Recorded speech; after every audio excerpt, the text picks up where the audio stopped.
Gustav Robert Kirchhoff, físico alemão que elaborou duas leis no campo dos circuitos elétricos. A segunda lei de Kirchhoff diz que a soma algébrica das forças eletromotrizes em qualquer malha é igual à soma algébrica das quedas de potencial dos produtos IR contidos na malha. Este conceito nada mais é que outra forma de descrever o princípio da conservação de energia. Capacitores são elementos reativos que reagem à passagem de corrente através do acúmulo de cargas elétricas, ou seja, o capacitor é capaz de armazenar energia eletroestática. Os capacitores normalmente são construídos por duas placas condutivas metálicas separadas por um material dielétrico, material isolante.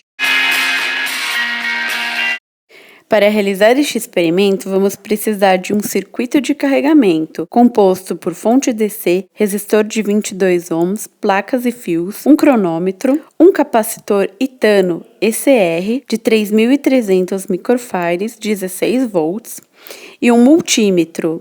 O capacitor foi carregado no circuito de carregamento e inserindo no multímetro ligado em 20 volts de corrente contínua. O capacitor continuou descarregando no multímetro durante as medições que ocorreram por 2 horas, e a cada meio volt de carga diminuída foi registrado o tempo decorrido.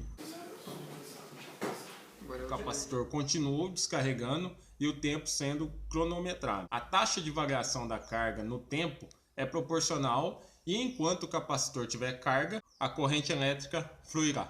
Conclui-se que à medida que os elétrons são instalados nas placas dos capacitores, é criado um campo magnético ao redor do campo elétrico contínuo, o que dificulta a entrada de novos elétrons.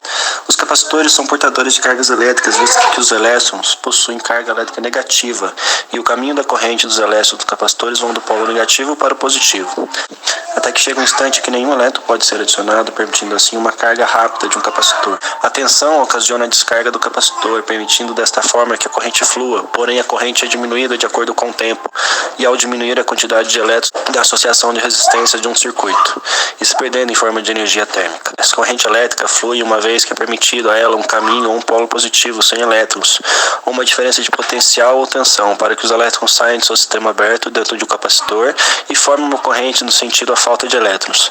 Sem as devidas equações, poderíamos sugerir que as correntes diminuiriam pelo trabalho exercido pela corrente frente ao campo magnético gerado pela corrente de elétrons que sai do capacitor.